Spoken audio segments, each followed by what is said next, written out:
DSI o en cualquier otro ámbito, ¿sí? Así que bueno, sin más preámbulos, vamos.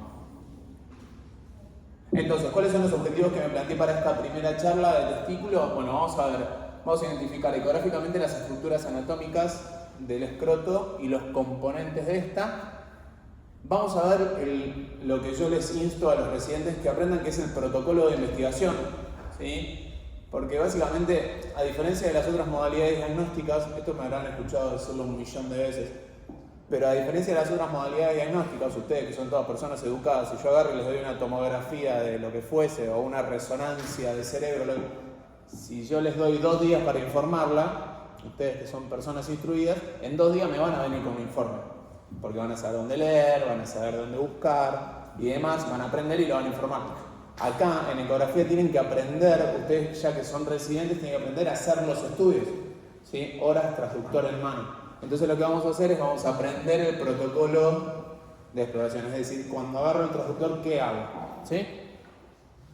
Vamos a definir el papel de la técnica de Doppler color y Doppler espectral y valorar o revisar la patología tumoral testicular, que yo siempre testé esto en la facultad, que me mostraban cáncer por cáncer, pero bueno, vamos a hacer como un resumen de todo eso, un esquema que creo que me quedó bastante prolijo.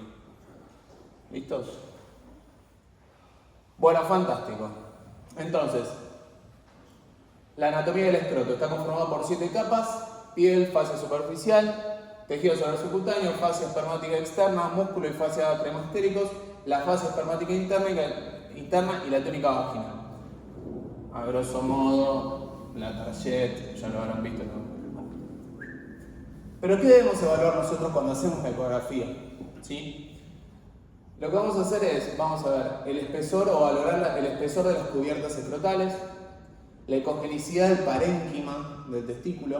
Acuérdense que cuando hablamos de ecogenicidades, hablamos de si la ecogenicidad es homogénea o heterogénea, mientras que la ecoestructura se encuentra alterada o conservada, ¿sí? Cuando hablamos de ecogenicidades, hablamos de escala de grises, no de una lesión que me altere la morfología de lo que estoy estudiando. Entonces, en este caso vamos a ver la ecogenicidad, si es gris lisito, hablando en criollo. El testículo del adulto es más ecogénico, mientras que el testículo del pediátrico es ligeramente más hipoecogénico. El tamaño testicular mide entre 30 y 50 milímetros en el longi, antero-posterior de 30, transversal de 20 a 40, peso no me importa básicamente en la ecografía. Epidimos. Los epidimos son iso ligeramente hipoecogénicos. Generalmente lo que pasa en la ecografía testicular normal, y no me van a dejar mentir, lo que vemos es la cabeza del epidimo. ¿Se acuerdan ustedes los que hacen ya ecografía testicular? Sacan el testículo en longi y el triangulito que está delante es la cabeza del epidimo. Me llama la atención cuando está inflamado y veo el cuerpo.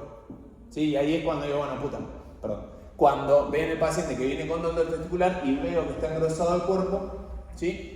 Y ahí puedo inferir, después de poner el Doppler y hacer toda la anamnesis, de que tiene una orquitis, orquidipinitis, etc. Vascularización, utilizamos Doppler color, Doppler espectral y Power Doppler. Ya saben la diferencia entre cada uno, me imagino, ¿sí? Doppler color es el que es en rojo y azul, el Power es el que es naranja y el Doppler espectral es el que demuestra las ondas de flujo, ¿sí? Bueno, ahí vemos el esquema del testículo normal. Fíjense ustedes cómo vemos en la túnica longínea, la túnica vaginal por fuera, ¿sí? Y el epididimo acá en este sector. Igualmente ahora vamos a ver una foto mucho más linda. Anatómicamente son glándulas generalmente que son simétricas, su función es la producción de espermatozoides, de hormonas sexuales masculinas.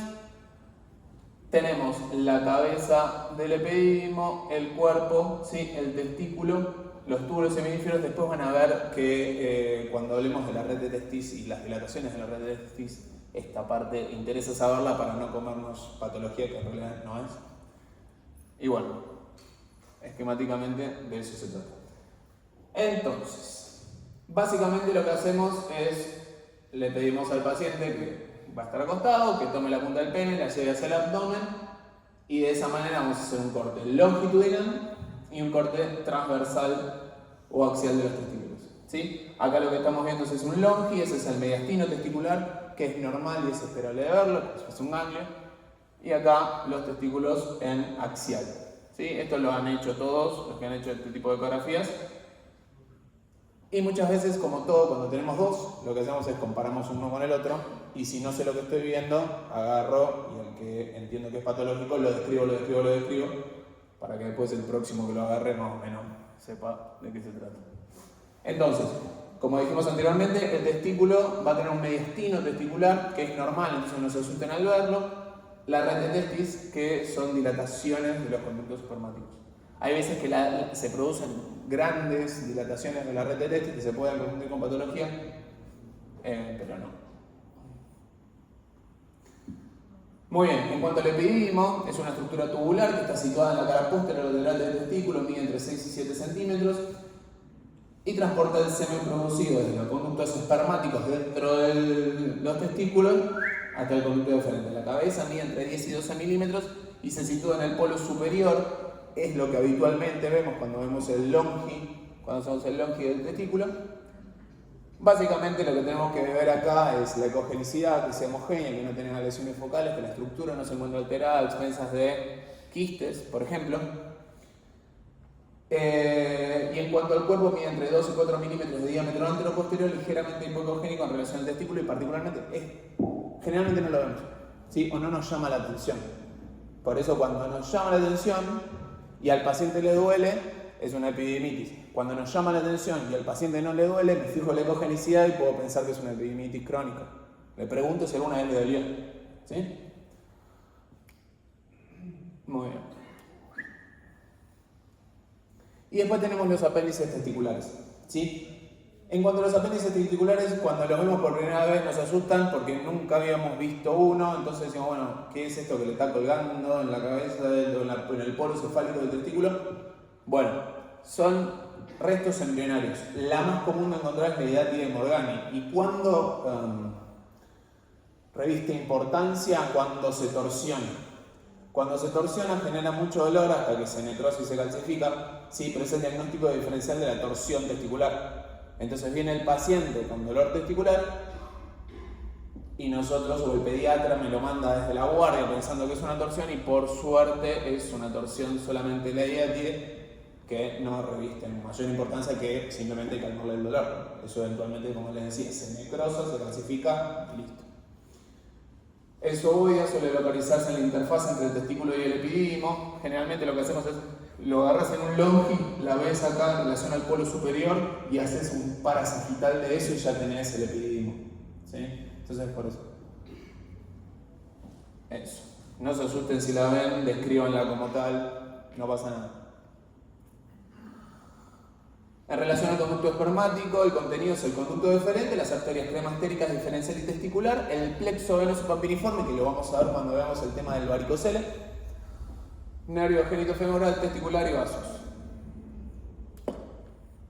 Y en cuanto a las arterias testiculares se originan de la aorta, atraviesan el conducto inguinal que discurre a lo largo de la cara posterior del testículo, se ramifican y dan las arterias capsulares.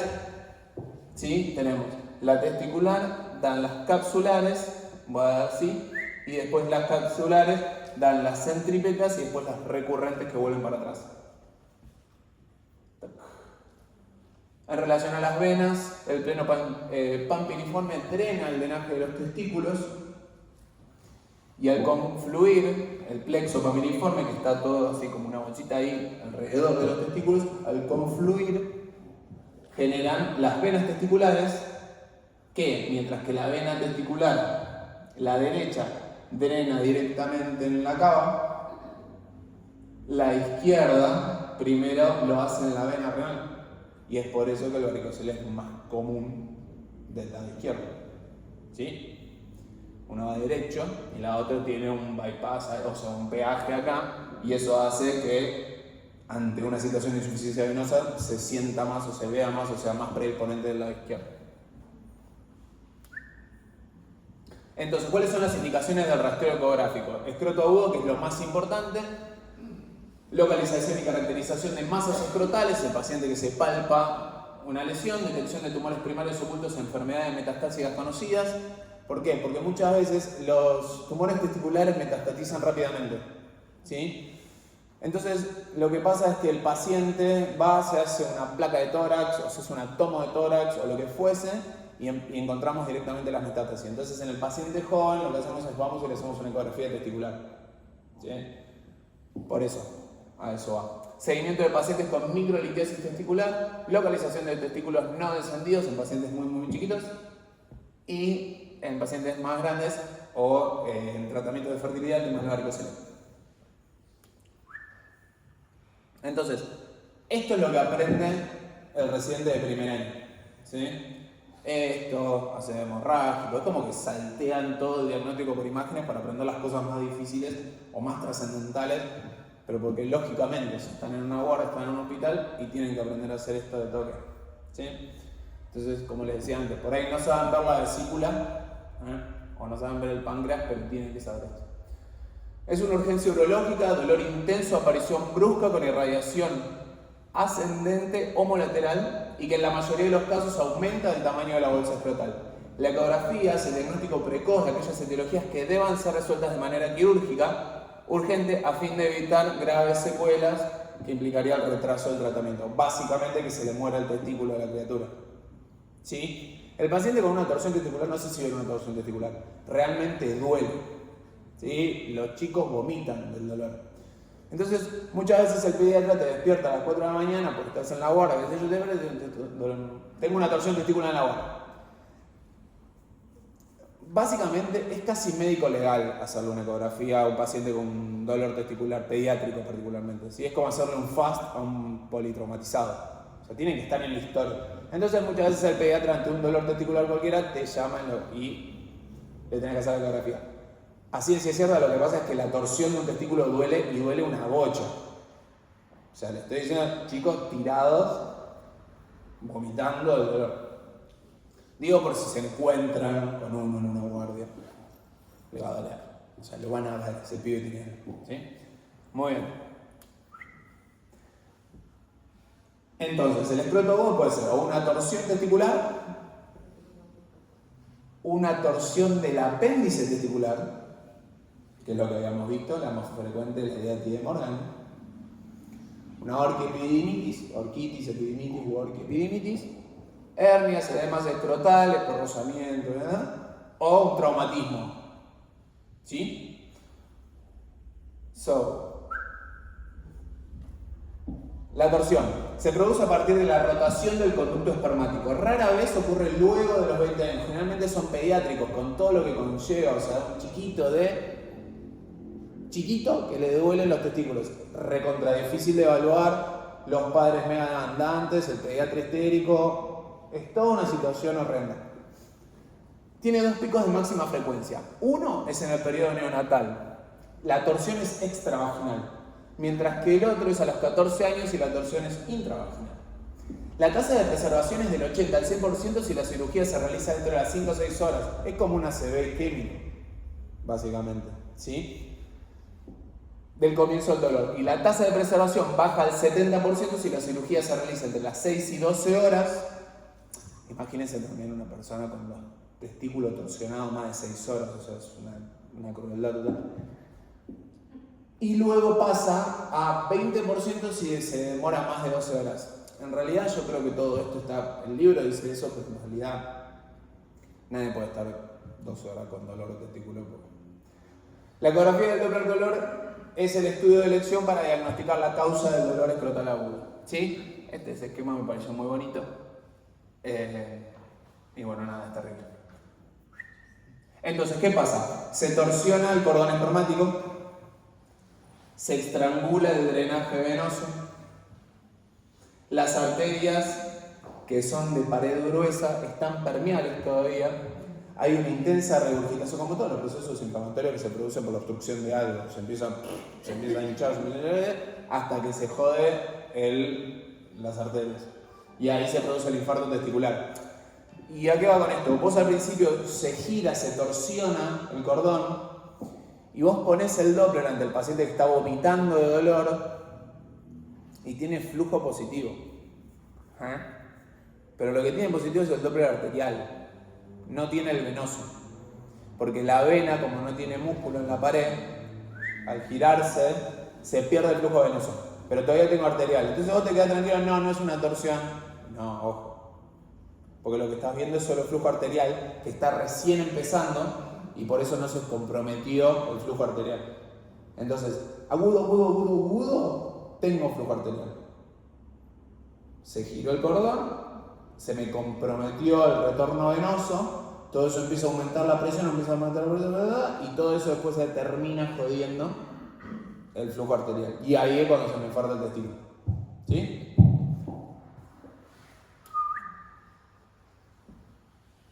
Entonces, es por eso que al principio te dicen menos de 6 horas es normal.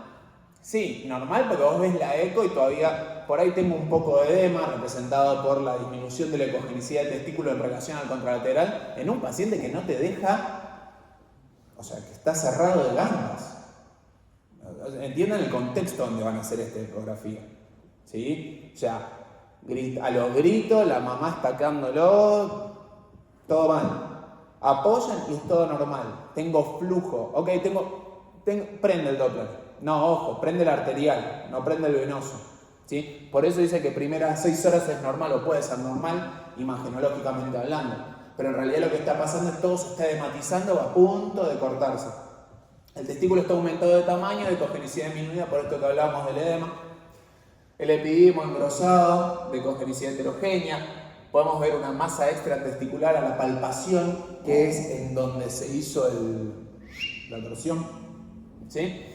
Engrosamiento cutáneo, hidrocele reactivo o lo que fuese. En la fase subaguda aumenta el flujo peritesticular por la inflamación. Velocidades sistólicas empiezan a disminuirse, inversiones de la velocidad diastólicas. Y ya hacia la fase tardía, pero estos son pacientes que fueron a un hospital y los rebotaron, o fueron a un hospital y estaba explotada la guardia y te cae el tuyo de rebote, o la ambulancia no pudo, o lo que fuese. Entonces son estos que llegan, ¿sí? Y acá vemos ya testículos disminuidos de tamaño, con ecogenicidad disminuida, ausencia de flujo arterial y venoso, ya es todo medio una catástrofe. ¿Sí? No llegan nunca a las 12 horas, porque generalmente son pediátricos que están acompañados de los padres que le queman la cabeza al médico con justa razón para que los lleve a una guardia. Pero son pacientes que por ahí rebotaron mucho y vienen con muchísimo dolor y por eso llegas hasta acá. Generalmente, o por lo menos los 4 o 5 que he visto yo en mi vida, eran normales o estaba edematizado, ahí estaba, en el medio. ¿Sí? Entonces, en las primeras 6 horas el testículo está aumentado de tamaño con ecogenicidad disminuida. Lógico, como cualquier cosa que se inflama que veo en ecografía. El epidimo engrosado, ecogenicidad heterogénea, el engrosamiento cutáneo, el hidrocele reactivo, veo o palpo la torsión. En caso de rotación completa no se obtiene señal de estudio con Doppler color y en aquellos casos donde la rotación sea incompleta, el flujo sanguíneo intratesticular se verá preservado pero con una señal menor a la contralateral. Esto en el fervor de la batalla es difícil de ver, ¿sí? De vuelta, son pacientes que son complicados porque les duele mucho. Pero bueno, dice, claro, si la rotación no llega a ser completa, algo de flujo tengo. Es difícil decir.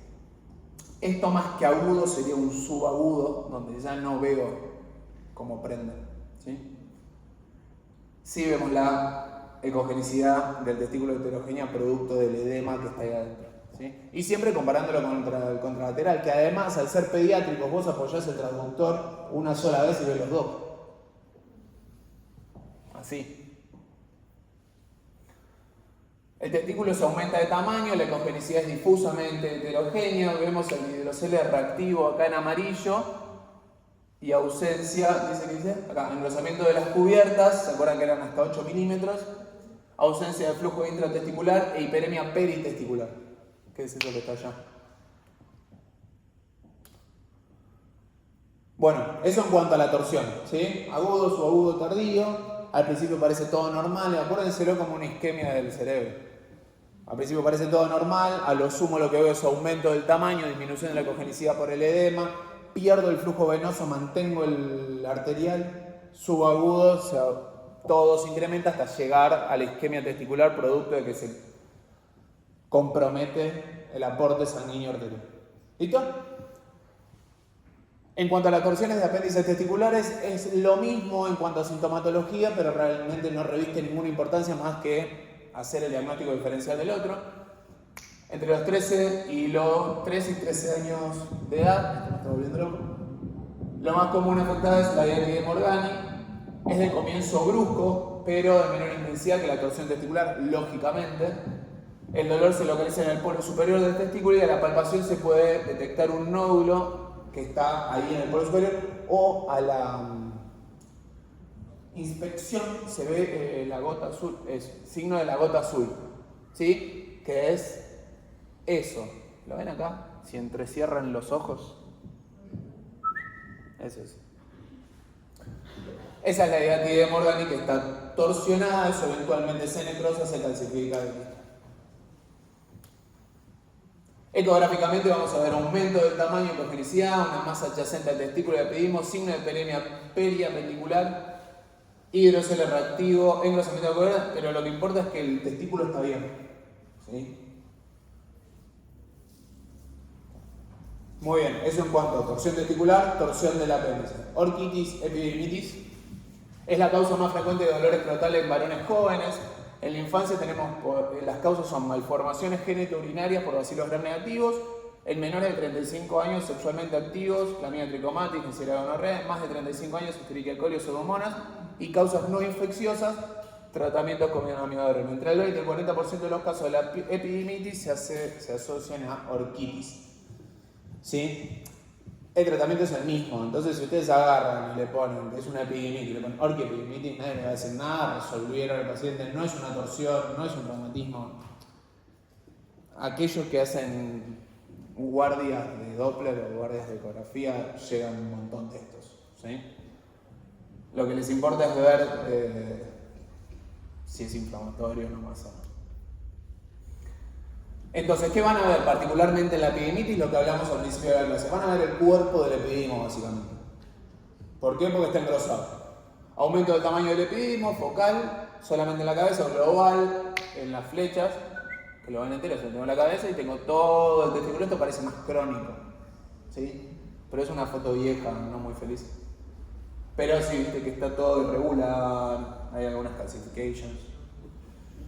Pero bueno, engrosamiento de las cubiertas escrotales, hidrocele reactivo y peremia reactiva con Doppler. En la orquitis, lo mismo en el testículo, me lo van a poder decir ustedes, o sea, es ecogenicidad alterada, puede simular un tumor cuando el área inflamada se ve como una imagen focal, ¿sí? Ahí es cuando aparecen todas las alertas. Pero bueno, hay testículo aumentado de tamaño, ecogenicidad difusamente heterogénea, asociado o no a un epididimo inflamado, hay hiperemia reactiva al estudio con Doppler. Fíjense ustedes cómo se ve, aquel es un epididimo que está normal, con su testículo que está normal, mientras que todo esto está hematizado, lo negro es agua, ¿sí? Ese edema. Prenden el Doppler, se incendia, al tipo le duele, está rojo, caliente, ya. La crónica es la que te llama la atención, la que pensás que es un tumor, la que pensás que está todo mal. Pero en realidad básicamente lo que tenemos hay una hiperemia intratesticular, engrosamiento de las cubiertas externas. En cuanto a la orquitis crónica, la epididimitis crónica pasa lo mismo. Imagínense ustedes el proceso como cuando vemos una tiroiditis de Hashimoto, más o menos. Se inflama, se cicatriza, se inflama, se cicatriza, se inflama, se cicatriza. Entonces lo que empieza a pasar es que el tejido normal empieza a ser cambiado por fibrosis. Entonces tenemos esa ecogenicidad o esa configuración pseudonodular. Bueno, pasa lo mismo con el testículo y pasa lo mismo con el epididimo. Bordes irregulares y qué sé yo. Lo que puede pasar muchas veces es que en el contexto de una epididimitis crónica esté reagudizada y tenga Doppler positivo. Lo que van a tener es hidrocele tabicado. ¿Sí? ¿Cuáles son las complicaciones de todos estos procesos inflamatorios? Infartos, imagen focal de baja ecogenicidad sin señal en el estudio con Doppler, abscesos en la foto 1, colecciones quísticas de contenido heterogéneo, hipervascularizada, no van a verle, o sea, a diferencia del infarto está bien circunscripto y a diferencia de un quiste simple tiene ecos internos y bueno, todo lo que es propio del absceso. Pioceles, ¿qué es esto? Es el hidrocele infectado, ¿sí? Granulomas, calcificaciones, etc. Otros procesos inflamatorios puede ser la ectasia tubular de la red de testis. ¿Se acuerdan de la red de testis que habíamos hablado al principio? Que era, hay veces que se ve muy poquitito y no llama la atención, pero hay veces que está todo dilatada la red de testis y es la consecuencia de una obstrucción del epidimo, ¿sí? Secundario a un proceso traumático, infeccioso, lo que fuese, y entonces como, ¿se acuerdan como dijimos que era la fisiología, es hacer conductos espermáticos que drenaban el epidimo para arriba? Bueno, se produce algún tipo de obstrucción del epidimo y se ensancha hacia atrás la red de testis. Múltiples imágenes anecoicas en red de tamaño variable, no vascularizadas a nivel del mediastino testicular. Estas fotos son viejísimas, perdón. Pero bueno, básicamente es eso. Trauma testicular. ¿Sí? Entonces pasamos por torsión del testículo, torsión del apéndice, epidemitis, orquiepidemitis, aguda, crónica. Estamos, ¿no? Sí. Trauma. Estos son una catástrofe, ¿sí? Porque se pegan unos palos y de repente te vienen...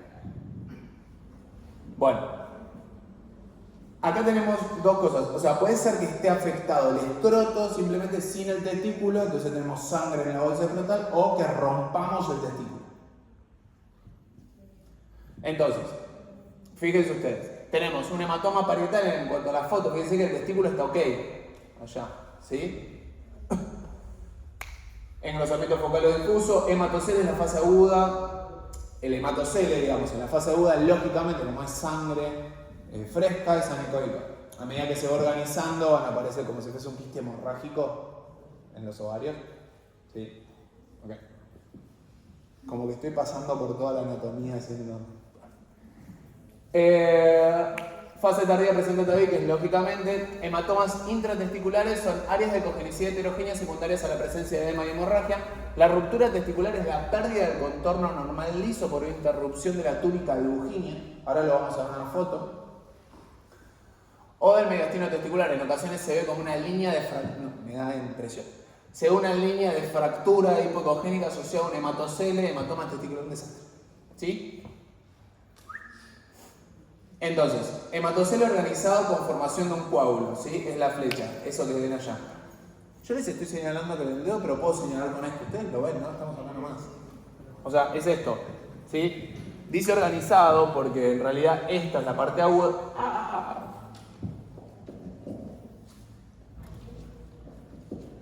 Esto es lo agudo y esto es lo que está en proceso de organización, ¿sí? Entonces, los testículos de tamaño de congenicidad normal porque, bueno, nada, es un trauma de 6 semanas de evolución y en este caso lo que tenemos es sangre en el escroto. Allá muestran los testículos, el testículo derecho y el testículo izquierdo blanco.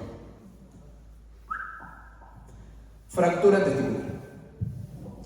La imagen focal de baja congenicidad y contornos mal definidos que no muestra señal al estudio de contemplar color en el contexto de un paciente con un antecedente de traumatismo. ¿Sí? Como si fuera una laceración cuando hacen un FAS. ¿Hicieron alguna vez un FAS? Un paciente politraumatizado, una laceración del vaso. ¿Sí? Bueno, lo mismo. ¿Sí? Y particularmente no prende. Porque después tenemos las lesiones que son así, bordes mal definidos, de baja congenicidad, y lo que fuese, que prendo, se incendian, ahí suenan todas las alarmas. Pero bueno, eso es una laceración del testículo.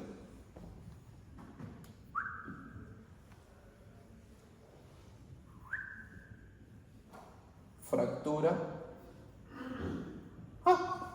Espera. Trauma. Acá. Y acá. Ruptura del testículo. Ahí es donde ven el borde, pérdida del contorno normal liso por interrupción de la túnica albuginea. ¿Ven? O sea, esto es el testículo, en realidad esto también, ¿no? Pero lo que hace es track, se rompe acá y se empieza a mezclar sangre y todo. Tac. Bueno, entonces vamos a tener hematoceles y testículos normales en el contexto de un golpe, ¿no? Lo que hay que ver es si está lastimado el testículo, básicamente. Entonces, dentro de la catástrofe que van a ver, porque cuando lo ven, lo que van a ver es una bolsa escrotal aumentadísima de tamaño, violeta,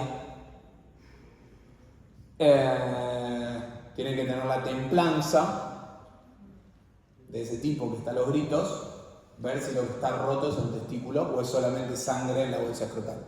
¿Sí? Tumores testiculares. Esto es lo que les dije que a mí no me gustaba cuando era alumno. Una lista de tumores testiculares que traté de hacerla lo más amena posible y con unos diferenciales como que para que esté copado. Representan el 1% de las neoplasias del sexo masculino. Aparecen. Tenemos 3 grupos etarios. El primero va entre 25 y 35 años, es el 95% de los casos, son tumores malignos de células germinales. El segundo grupo etario es entre 60 y 90 años, son tumores secundarios a linfomas o metástasis de otros lados que terminan en los testículos. Y el tercer grupo son menores de 10 años, que son tumores del estroma gonadal, que por suerte son benignos en su mayoría. Son más frecuentes en individuos de raza blanca y cáncer. ¿Cuáles son los factores de riesgo? Tumor testicular previo, historia familiar de primer grado con cáncer testicular, criptorquidia, síndrome de Klinefelter. ¿Se acuerdan de la Klinefelter? Infertilidad, síndromes intersexuales, disgenesia gonadal, hermafroditismo verdadero, pseudohermafroditismo, etcétera, etcétera, etcétera. Esto lo hice yo. Tumores testiculares, no mentira, eso me quedé de otro lado, ¿no? Pero digo, me quedó bastante copado. Tumores testiculares, tenemos 3. ¿Sí? Ese era el primer grupo, los azules. El segundo grupo eran los más grandes, ¿se acuerdan? La gente más grande. Y el tercer grupo eran los pediátricos. ¿Sí? Del primer grupo, 25 a 35, para ponernos en contexto. 25 a 35 años, la columna de azules. La columna del medio de verde, 60 a 90 años. Y los chiquitos, los pediátricos, la de amarillo. ¿Sí? Entonces, 25 a 35 años, 90% de los afectados son tumores de células germinales. Esos tumores de células germinales se dividen en seminomatosos y no seminomatosos. Dentro de los seminomas, anaplásico, el clásico y el espermatocítico. Y de los no seminomatosos, sea embrionario, tumor de saco de Viol, coricarcinoma, teratoma y tumores mixtos. ¿Sí? Esos son básicamente los que vamos a ver cuando los vemos, porque son el 95% de todo lo que se produce. ¿Sí? Dentro de la gente grande, que dijimos 60-90 años, tenemos leucemia, metástasis de otras cosas. Y los más chiquitos, por suerte son benignos, los del estroma gonadal, de cordones sexuales y estroma de la célula de Leydig, ¿sí? Y dan tumores, y entre ambos, como son células pluripotenciales, pueden dar tumores mixtos. ¿Sí? Cuando te llaman 5 veces. Bueno. Entonces, vamos a la columna de azules. Entonces, tenemos primero el carcinoma in situ. Es la neoplasia intratubular de células terminales. Es invasivo con un promedio de 5 años para su diseminación. Es quimio y radiosensible, con alta tendencia a la apoptosis. Puede evolucionar y desarrollar tumores seminomatosos y no seminomatosos. Es como la primera parte de todo ese cuadro. ¿Sí? El seminoma, ¿sí?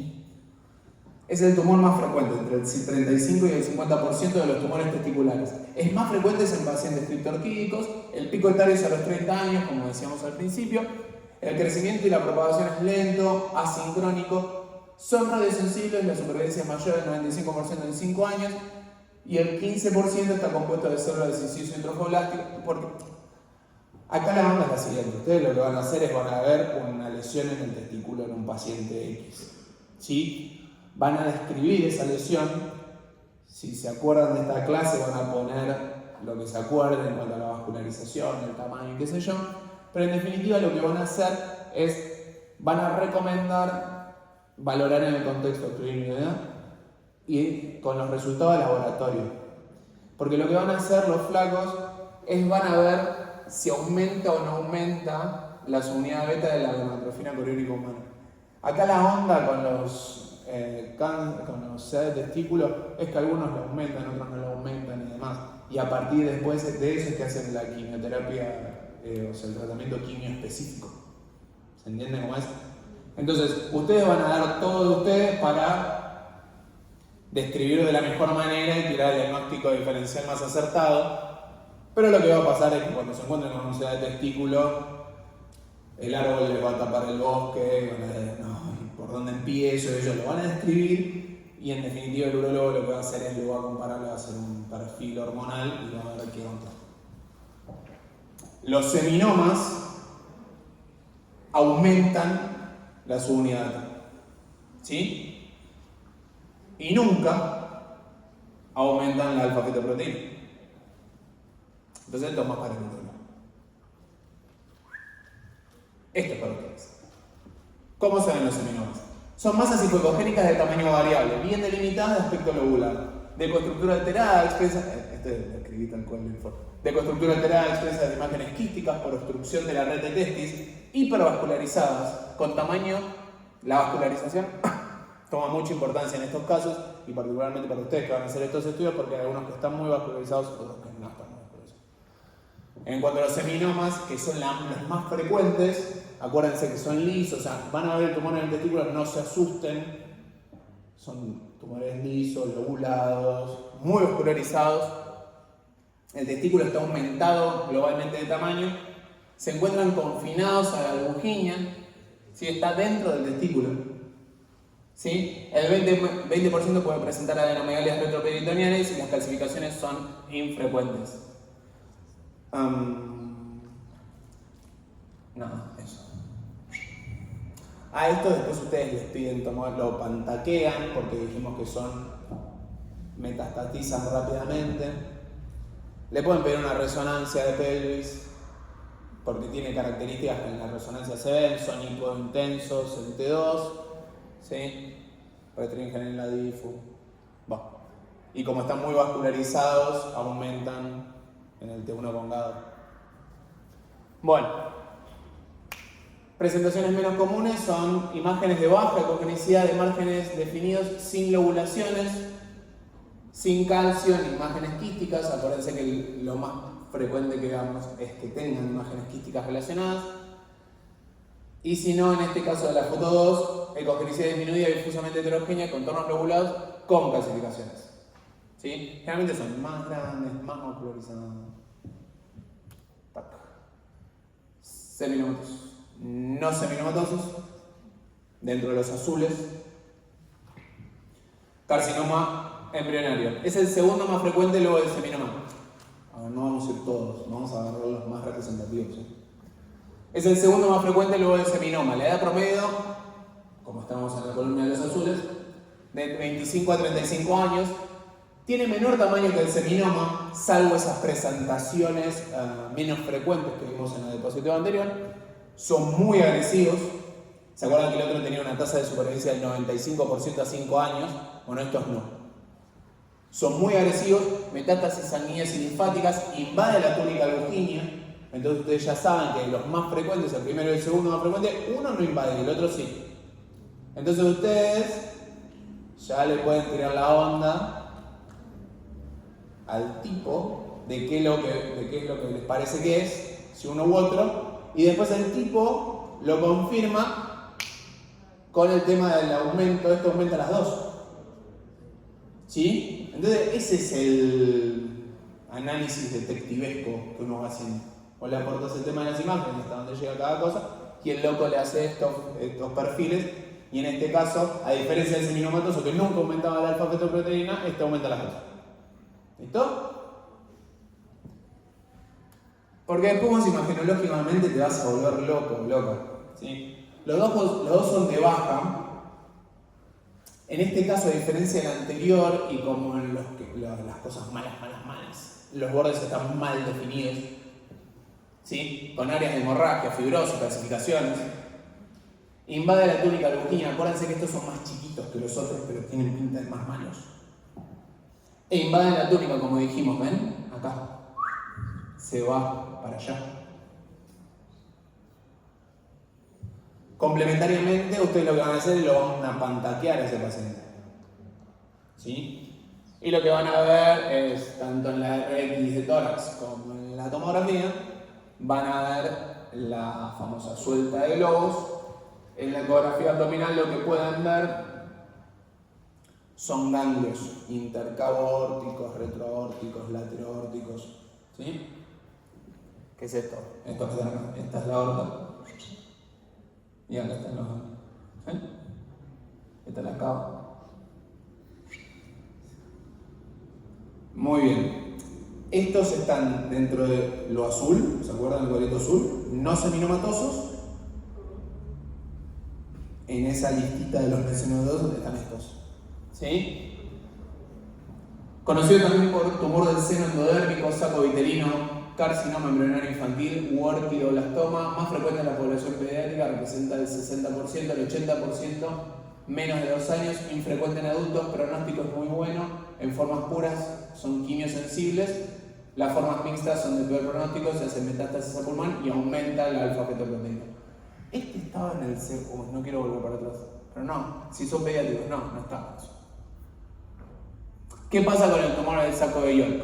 Son masas sólidas básicamente de bajo cognición, hasta ahora venimos todo bien, son altamente vascularizados, pueden ser inespecíficos y sospechas en pacientes pediátricos con masas mal definidas. Estos son pediátricos, disculpen.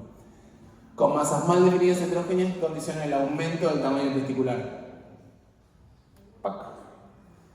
En cuanto al teratoma testicular, de la misma manera que pasa en todos lados, teratoma son células pluripotenciales que pueden hacer de todo. Terato significa monstruo, así que por eso es que tienen diferentes componentes. Son tumores de células germinales compuestos por las 3 capas germinales, endo, meso y ecto. El segundo tipo más frecuente de tumores testiculares en los niños representan, en la presentación en menores de 4 años, las formas puras son poco frecuentes y en este caso no aumenta ni una ni la otra.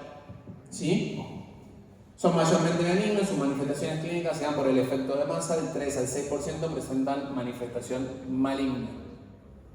Ecográficamente son masas complejas, si han visto algún teratoma alguna vez, ya sea en ovario o aquí o en donde fuese, compleja, circunscrita, de tamaño variable, con estructura alterada, extensa de presencia de múltiples áreas quísticas, hueso, piel, lo que fuese, pelo. Coriocarcinoma es infrecuente en su forma pura, la forma mixta es más frecuente y es un tumor maligno muy agresivo. Más frecuente entre la segunda y la tercera década de la vida. Histológicamente está compuesto por citotrofoblasto y sincicitrofoblast.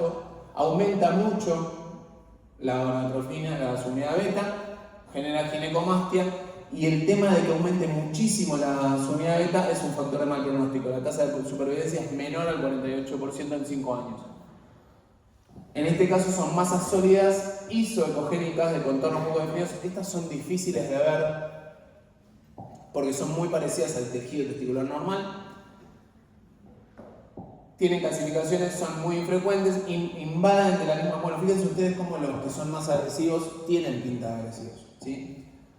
Porque alteran el contorno del testículo, invaden la túnica del Bujini y se quieren expandir hacia afuera. Alta diseminación por vía hematógena temprana y acá en estos casos tenemos ginecomastia.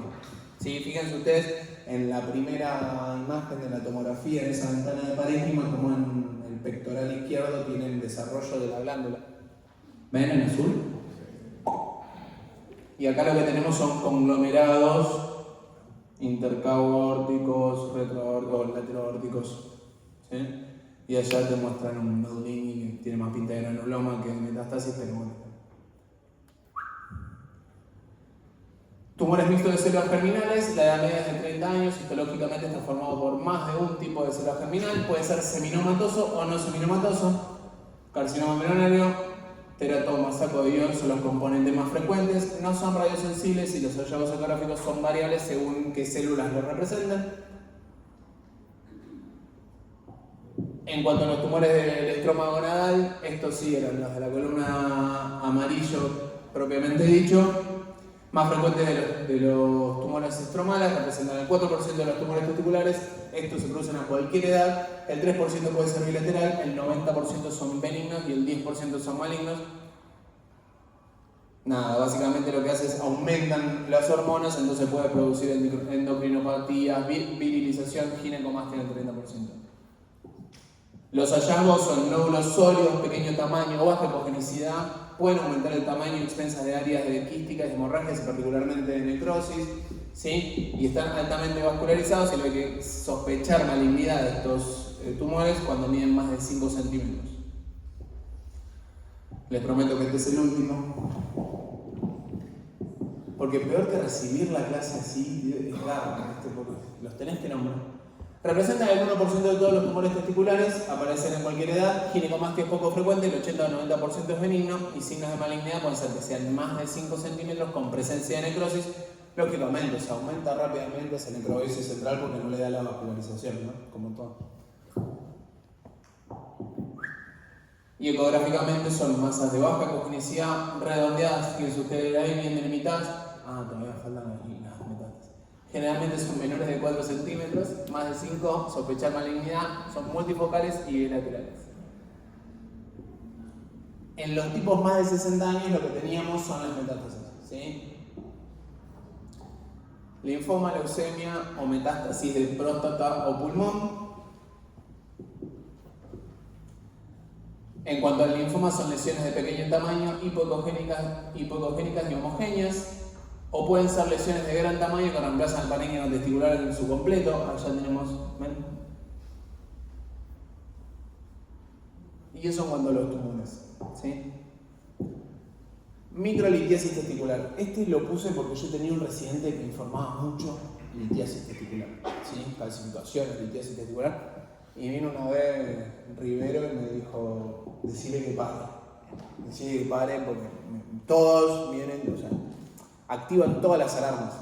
O sea, hay un criterio para empezar a decir, bueno, estas calcificaciones que veo en el testículo tienen o no tienen importancia. Porque si no, es como que activan a mucha gente en cada ecografía que hacen. Nosotros teníamos un residente que lo hacía, hasta que fue tipo, basta, flaco.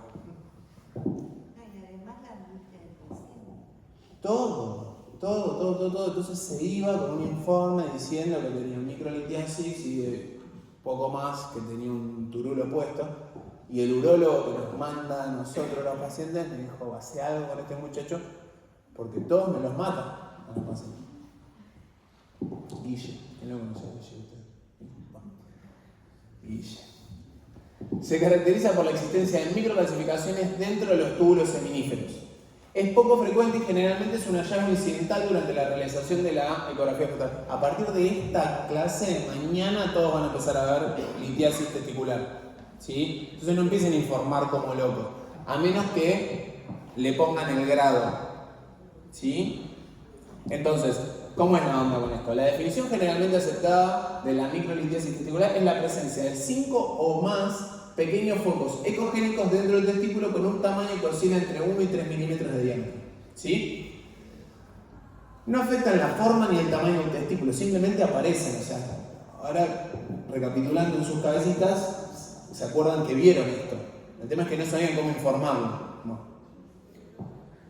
Carecen generalmente de sombra acústica porque son muy pequeñitas, lo que se ve probablemente de su tamaño. Este hecho es una característica diagnóstica importante para distinguirlo de otras calcificaciones intratesticulares en el contexto de tumores con calcificaciones y qué sé yo.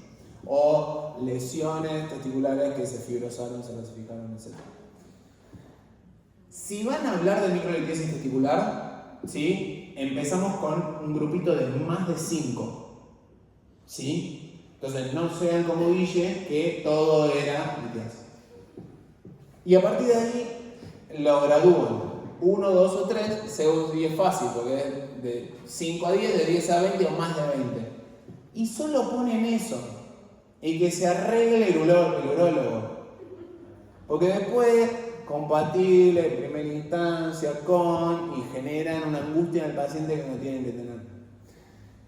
Nota. La mayoría de los autores no creen que la microlitiasis testicular por sí misma sea una lesión premaligna, pero sí representa una anormalidad testicular que puede predisponer a la malignidad o que me llama la atención. Entonces ustedes lo que hacen como ecografistas, médicos, interconsultores o imaginólogos, las ven, les llama la atención, ok, ¿cuántas tienen? Entre entre 5 y 10, 10 o 20 o más de 20, la gradúan y el urólogo sabe qué hacer. ¿Listo?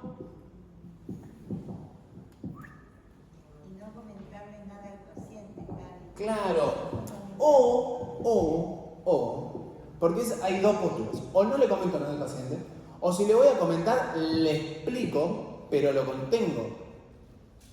¿Sí? No salen a decirle, usted tiene, esto es altamente probable que tenga. No. El paciente lo primero que hace cuando sale del consultorio es abre el informe y lo lee. Ustedes saben eso y saben qué va a pasar, es como que ven el futuro. Entonces, explíquenle. Como el otro día me manda la novia de un amigo que tiene un tumor en la mama. No, tiene un tumor en... ¿Cómo que tiene un tumor? Tiene un tumor. Claro, ese informe tiene un quiste en la mama. Él le explicó a ella que era un quiste simple en la mama. ¿Pero por qué? Porque el ecografista le hizo el estudio, le informó un quiste y no le dijo que era o no era importante. ¿Me explico? O sea, ustedes tienen la oportunidad única e irrepetible de ante un hallazgo contener al paciente. Si no lo hacen, es mínimo una guachada. ¿Sí? Entonces, nada. Bueno, muy bien. Varicocele. ¿Estamos? Pasamos los tumores. Ya está. Todo va a estar bien ahora.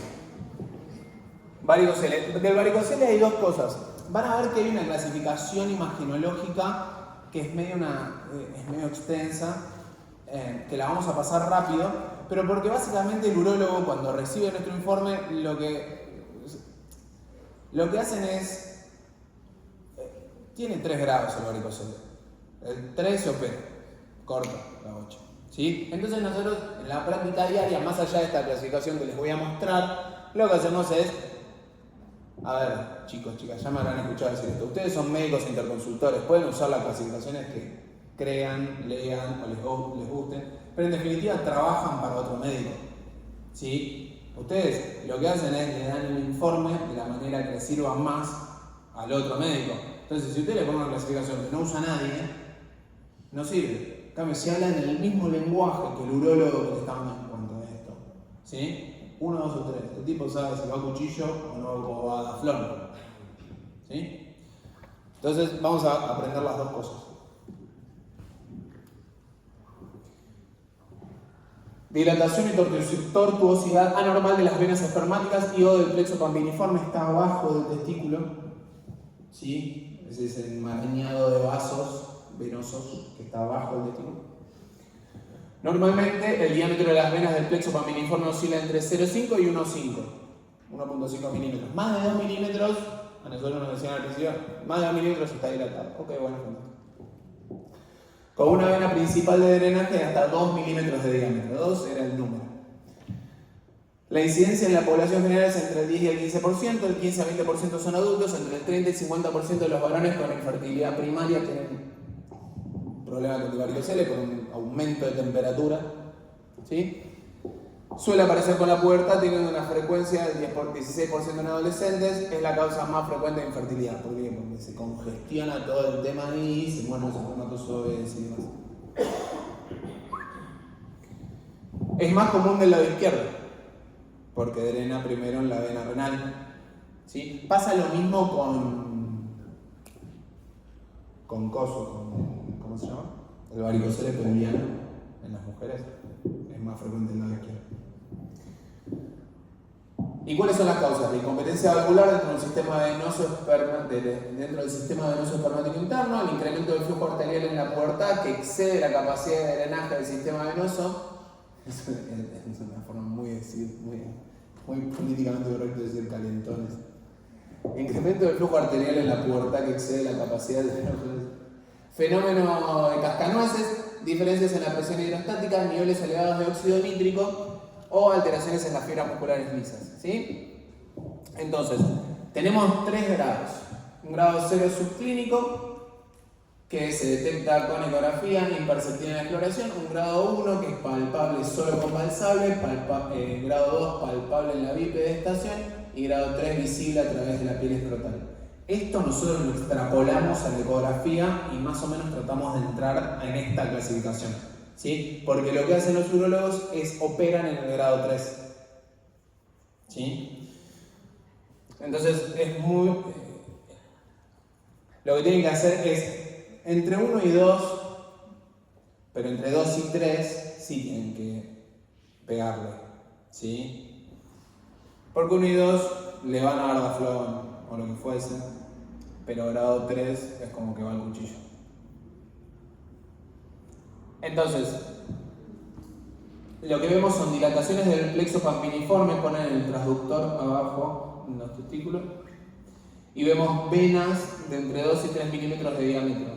Característicamente tienen una apariencia serpinginosa, ¿sí? Esto ustedes lo ven antes de que el paciente inclusive le digan que se palpan como gusanitos, ustedes dicen, ¿sí? Puede haber inversión del flujo con maniobras de Valsalva. Esta es la clasificación ecográfica, ¿sí? Que se llama clasificación de Sartecchi. Debe realizarse cuando el paciente está en bipedestación y en decúbito supino. Son 5 grados en esto. Los que me vieron a mí hacer este estudio, yo uso la de los urólogos. 1, 2 o 3, entendiendo de por qué lo hacen así, ¿sí? Pero les traje esto como para que sea más para el lado de las imágenes. El grado 1 es un reflujo a nivel de la ingle solo durante la maniobra Valsalva. Solo se ve si el paciente hace fuerza. Grado 2, hay un reflujo a nivel del segmento proximal del plexo pampiniforme solo durante la maniobra de Valsalva, o sea que es un poquito más abajo, sin deformación del escroto ni hipotrofia testicular. Grado 3, un reflujo de los vasos distales del escroto inferior, o sea, ya agarra todo el plexo pampiniforme ante las maniobras de Valsalva. El grado 4, hay un flujo inverso espontáneo que aumenta. Flujo inverso espontáneo, o sea, ya la persona no tiene que hacer Valsalva para que se vea el flujo. Y el grado 5 es un reflujo en reposo del plexo pampiniforme dilatado, posiblemente aumentado durante la maniobra de Valsalva, acompañado por hipotrofia testicular. También se puede clasificar según el diámetro de las dilataciones venosas. El grado 1 tiene un calibre máximo de entre 2 y 4, calibres máximos entre 4 y 5 en el grado 2 y más de 5 milímetros grado 3. Básicamente en la práctica lo que hacemos es, ustedes están haciendo la ecografía testicular, empiezan con el longi, axial, miden, se fijan que no tengo un tumor, se fijan en el epididimo, pasan al plexo pampiniforme con el paciente acostado. Básicamente todo se resume a que si prende cuando hace Valsalva o en reposo, ¿sí? Ustedes ya acostados, el paciente, ya se van a dar cuenta. Si prende con el paciente acostado es una catástrofe. O sea, básicamente, si entendemos cómo funciona el drenaje venoso, si al paciente yo pongo el Doppler, ustedes entiendan que las velocidades de flujo de las venas son muy bajas. Entonces, cuando yo pongo el transductor,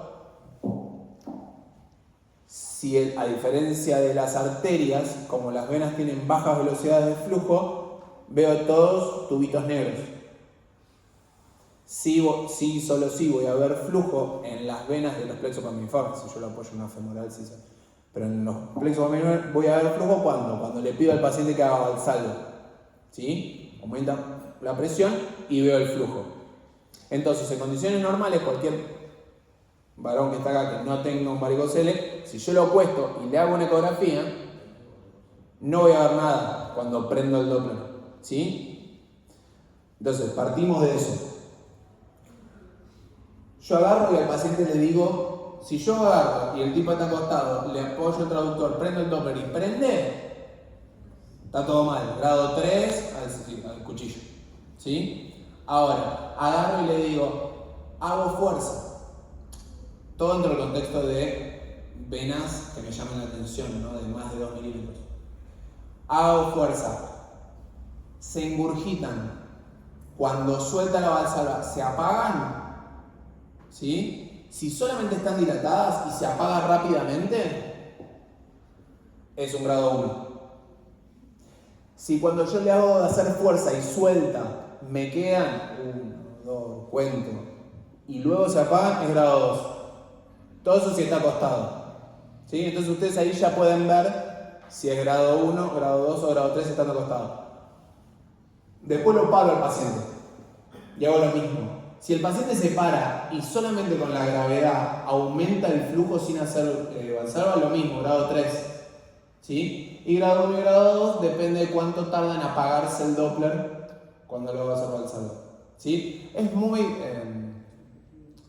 cualitativo.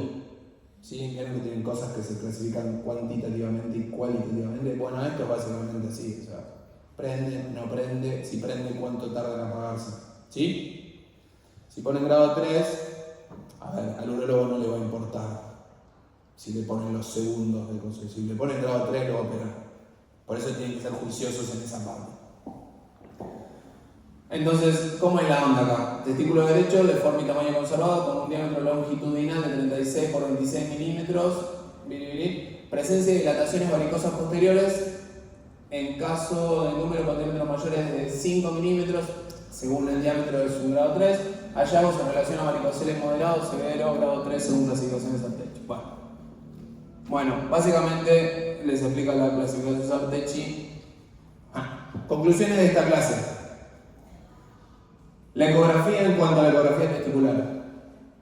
La ecografía en cuanto a la evaluación testicular. Diagnóstico precoz. Es fundamental para la detección temprana de patologías testiculares, permitiendo manejo oportuno y eficaz.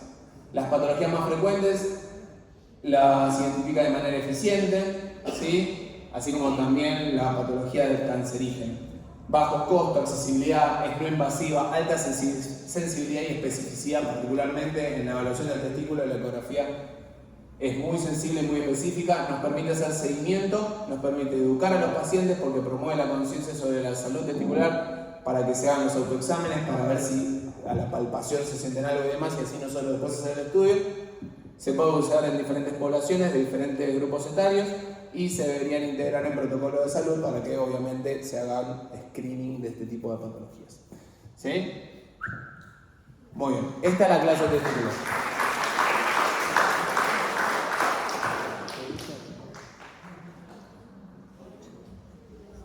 ¿Suelen frenar?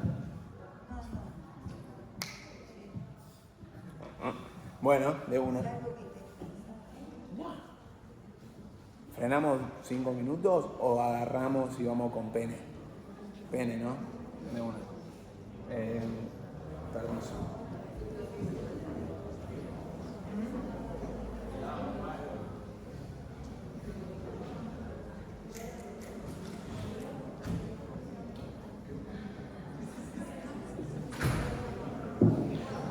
Esta es más cortita, sí.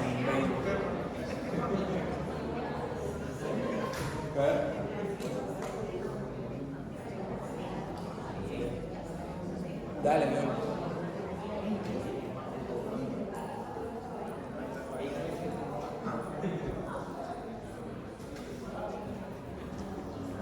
Bueno. ¿Salieron? ¿Salieron?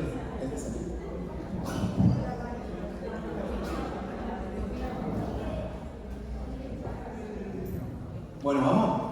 Dale. Acá lo que vamos a ver es ecografía peniana. Si bien están muy cerquita, la ecografía testicular la aprenden en primer año y la ecografía testicular aprenden en primer año y la ecografía testicular aprenden como en cuarto. ¿Sí? Sí, es peniana. Sí, peniana. Suena mal, ¿no? Pero el urólogo dice peniana. Le dice, Miguel, el urólogo que nos manda a los pacientes, que me dijo que haga la clasificación de la microlitiasis por culpa de Guille, me dijo que ponga peniana. Yo ponía peniana, de pene. Bueno. Chicos, chicas, lo que vamos a hacer es vamos a ver la anatomía,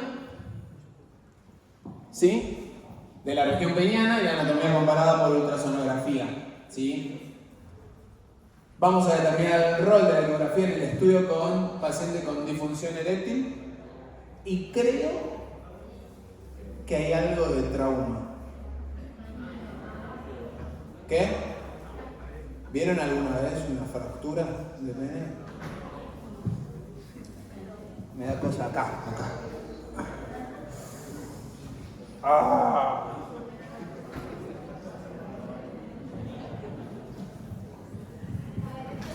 Señoras y señores, el pene. parece una carita. Bueno, acá los mira de frente. Bueno, ahí está el pene. Está formado por 3 cuerpos eréctiles, 2 cuerpos cavernosos y un cuerpo esponjoso. El cuerpo cavernoso se sitúa en la cara dorsal, ¿sí? Arribita. Y son los que realmente están... Hoy van a aprender cómo se erecta el pene. Y son los realmente implicados en la erección. Están formados por los espacios vasculares sinusoidales, lo vamos a ver en un esquema, y en su espesor se encuentra la arteria cavernosa, que es la que vamos a valorar cuando hagamos el Doppler peniano para difusión eréctil. ¿Sí? Los cuerpos cavernosos están separados entre sí por tejido conectivo, ¿sí? Que es la túnica albuginea. Ustedes tienen los cuerpos cavernosos acá. Esta es la cara dorsal y esta es la cara ventral. Los cuerpos cavernosos aquí, con las arterias cavernosas, la túnica albuginea en blanco, y después está la fascia de Buck que envuelve todo. Envuelve tanto los cuerpos cavernosos como el cuerpo esponjoso. ¿Sí?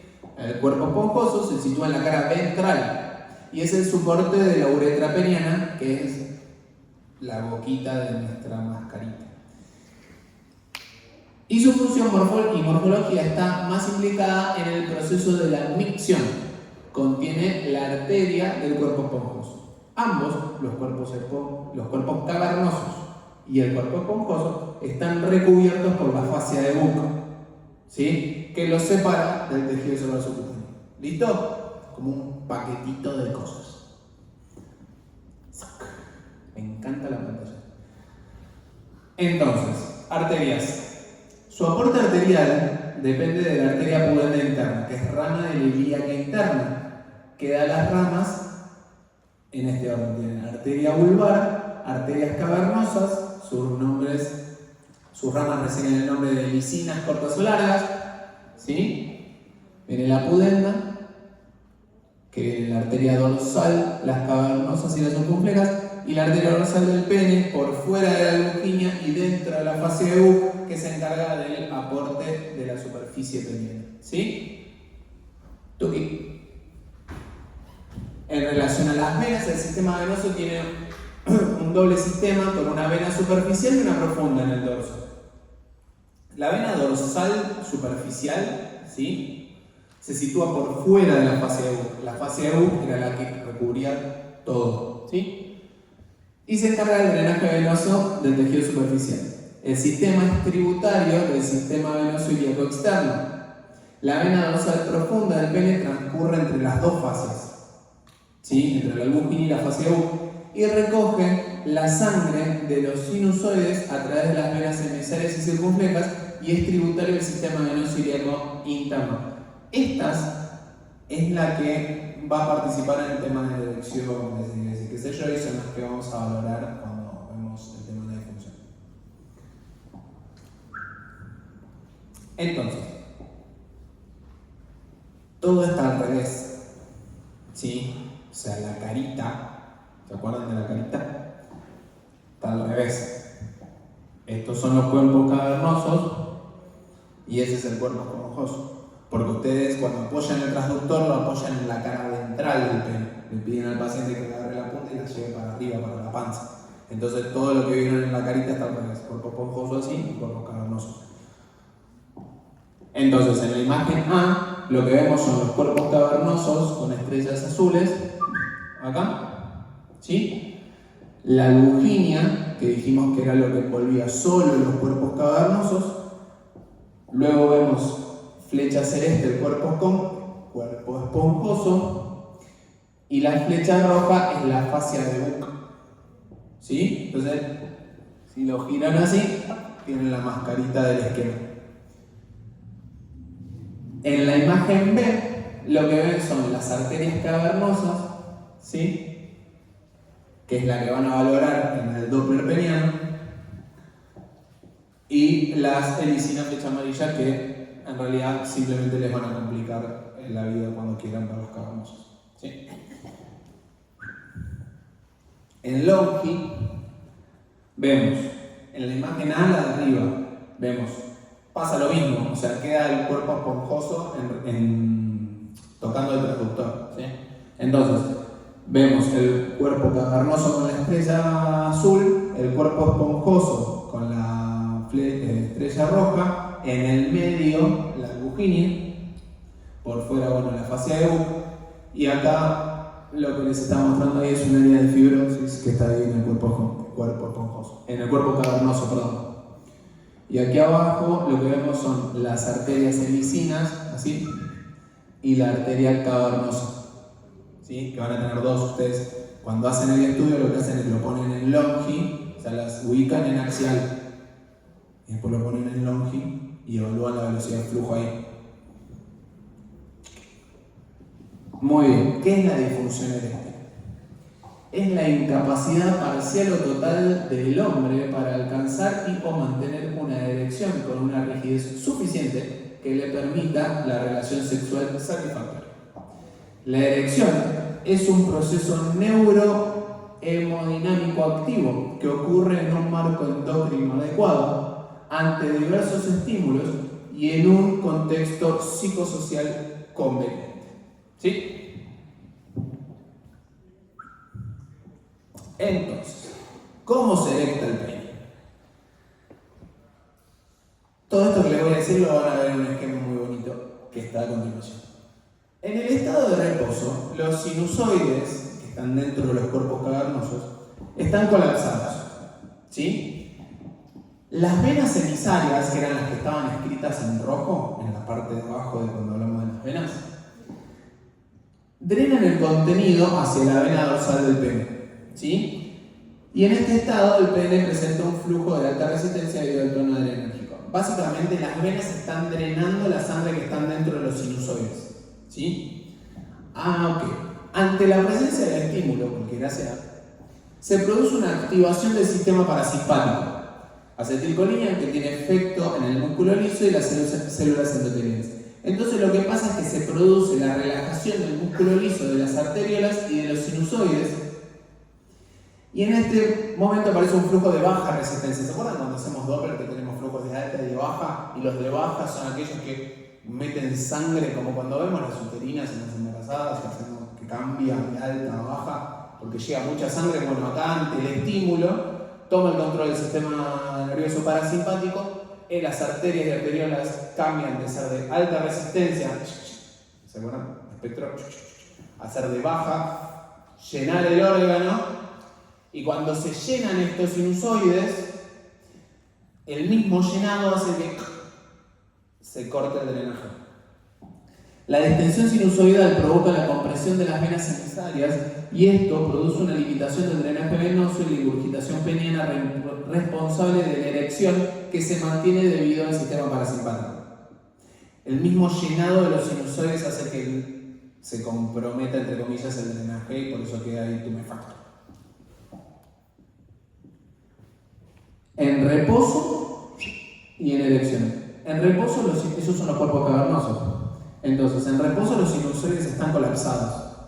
Cuando se produce el estímulo, pasamos de alta a baja resistencia, entra mucha sangre y se empieza, fíjense, acá, estos son los sinusoides, y ven acá las venitas, ¿sí? Que esquemáticamente te las muestran. Y lo que hace es que cuando se ingurgitan los sinusoides, porque se empiezan a llenar de sangre, ves como esquemáticamente te muestran que no están más esas venitas emisarias porque son colapsadas, entonces el drenaje venoso no existe.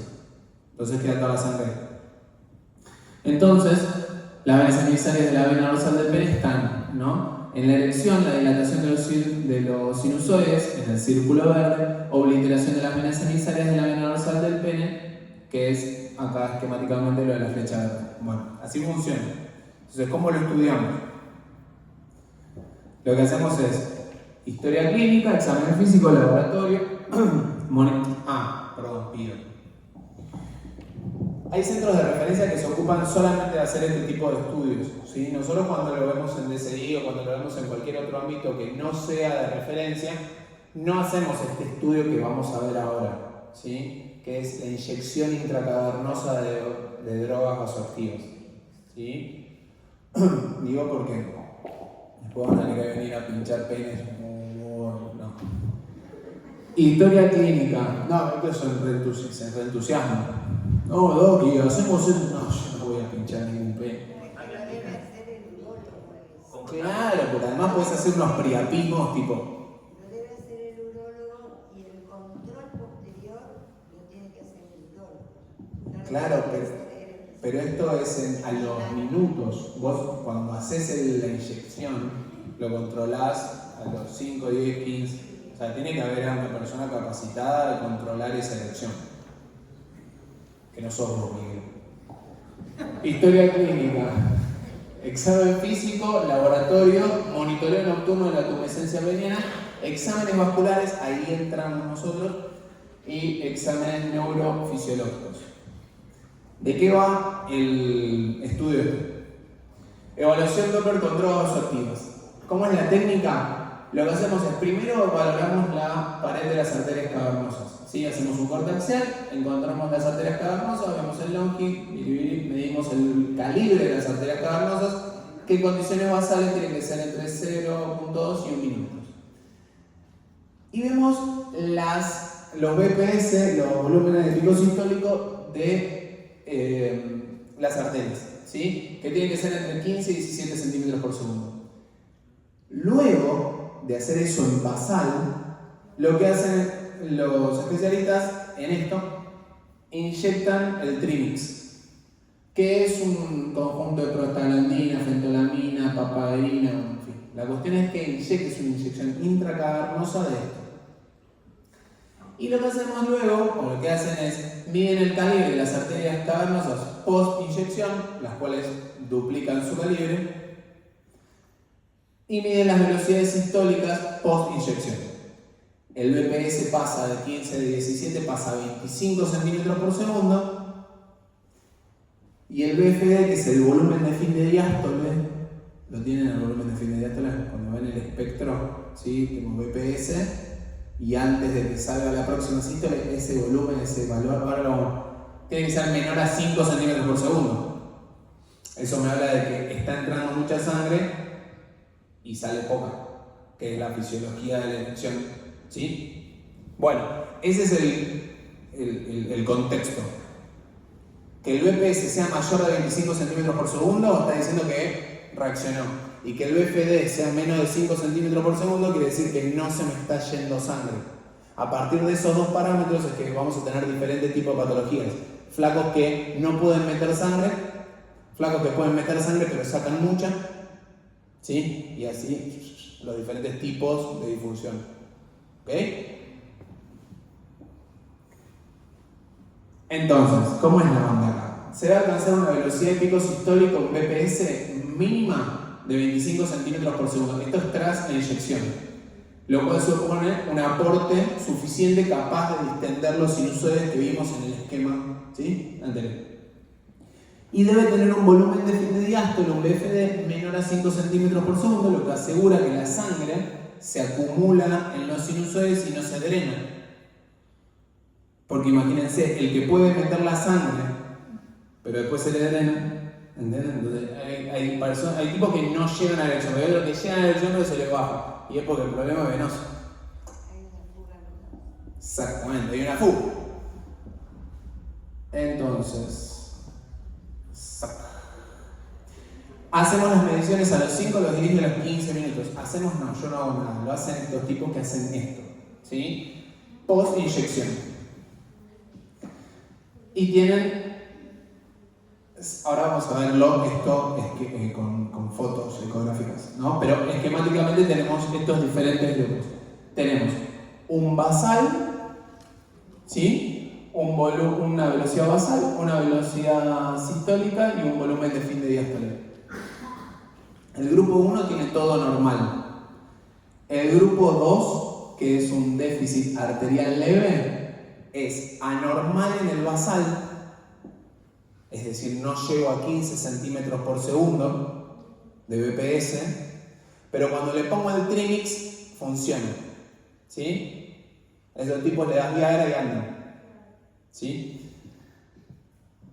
Grupo 3 es un déficit arterial moderado a severo. Basal es anormal, lógicamente, lo que estimula el estudio. Le pongo el trimix, ¿sí? No llego al BPS de 25 centímetros por segundo, o sea, el déficit es arterial, pero tengo un bajo BFD, menos de 5 centímetros por segundo. O sea, la poca sangre que le llega, el chabón la retiene. Entonces el déficit es realmente arterial, o sea, no entra por la arteria. Luego tengo el grupo 4, que es un déficit venoso, que es el que logra la erección pero se le baja. En basal es anormal y es lo que estimula el estudio. Le pongo el trimix, llega a los 25 centímetros por segundo, pero tiene un volumen de fin de diástole más grande que 5 centímetros. ¿Sí? Eso quiere decir, está llenando pero se está yendo mucho. Y después tenemos el grupo 5, pobre hombre, déficit mixto, no anda nada. ¿Sí? Según la respuesta a las drogas. ¿Se entiende esto? Sí. Ok. El grupo 3 Javier serían los Venosos. diabéticos. ¿Cómo? Los diabéticos. Grupo. Claro, bueno, los diabéticos, bueno, lo que tiene que ver con la arteria, sí, arterias de poco calibre, sí, ni hablar, ni hablar. Pero esos, los que tienen, el tema es el déficit, el problema en realidad pasa con el, ¿cómo se llama esto? Con el drenaje, ¿sí? Porque vos le aumentás la cantidad de sildenafil o del otro, ¿cómo se llama el otro? El Invictus, toda la fila, el activo, el arterial activo. ¿Sí? El tema es el venoso. Me empiezan a comentar, no, otro día. Bueno, entonces, esquemáticamente se ve así, ¿sí? Grupo 1 es normal, ¿sí? Grupo en condiciones basales, tengo más de 15 centímetros por segundo. El grupo 2, que es un déficit arterial leve, en condiciones basales no llego a los 15 centímetros por segundo, bueno, todo lo que dijimos recién, pero aumentan. Grupo 3, grupo hasta acá es todo arterial. Grupo 4 es venoso, responde a las drogas, pero tiene mucho drenaje. Grupo 5, el déficit es mixto, ¿sí? Ecográficamente ustedes lo que hacen es, ven como todo. ¿Qué está mal acá, en esta foto? Para medir una velocidad. Exactamente. Está en longi y no la vas a ver nunca. Si vos pones bien la taja, seguramente te dé más alta esta velocidad de flujo. Ese pobre tipo lo estás condenando a tomar una medicación porque vos sos un operante que no sabés que tenés que poner la caja de no está. Un falso positivo. Pasa lo mismo, o sea, ustedes cuando hacen esta ecografía están en longi, las arterias cavernosas son muy finitas y no ven. Si ustedes no saben cómo hacer para optimizar los parámetros del Doppler, es muy probable que no lo sepan hacer, o que no les salga. O sea, Diosma tenía en el hospital, cuando yo era residente, tenía un ecógrafo que estaba seteado para hacer esto nomás. ¿Te acordás? El del consultorio. Lo que pasa es que hacíamos mucho nosotros. Claro. Por eso, bueno, Miguel estaba ahí. Claro, Había un ecógrafo del consultorio que era 1, 2, el del 4. El del consultorio 4 estaba seteado para hacer esto. O sea, tenía el preseteado porque son arterias muy chiquitas. En el paciente patológico, peor. ¿Sí? Y si vos, como operador, no entendés lo que tenés que hacer en cuanto a la caja, en cuanto al box, en cuanto a la muestra, en cuanto al gate size, te va a dar mal. ¿Me siguen? Entonces por eso es importante que ustedes entiendan la máquina que están manejando. Una pregunta, ¿esos parámetros normales son Post-inyección. Claro, y si hacemos un estudio normal en el consultorio? Ustedes como estudio normal, lo que pasa es que esto es el ideal, 15, 17 centímetros por segundo es el ideal de los casos. Lo que pasa es que nosotros venimos y vemos pacientes, generalmente pacientes jóvenes psicológicos. ¿Sí? Y los pacientes más grandes son esos guerreros que quieren seguir batallando con 90 años y vienen. Y yo dice, pero yo el año pasado estaba bien. Vos si sos Munra el inmortal, ¿cómo que estabas bien? El chabón te dice, no, pero yo quiero seguir. Ok, esos te dan 7 centímetros por segundo, no te dan 15 centímetros. Pero después va Miguel y los empapela de Viagra y andan los locos porque tienen ganas. ¿Me entendés? Bueno, lo que dice Miguel, que el órgano más importante no es el pene, sino el cerebro. Ah, sí, obvio. La cabeza de arriba, no la de abajo.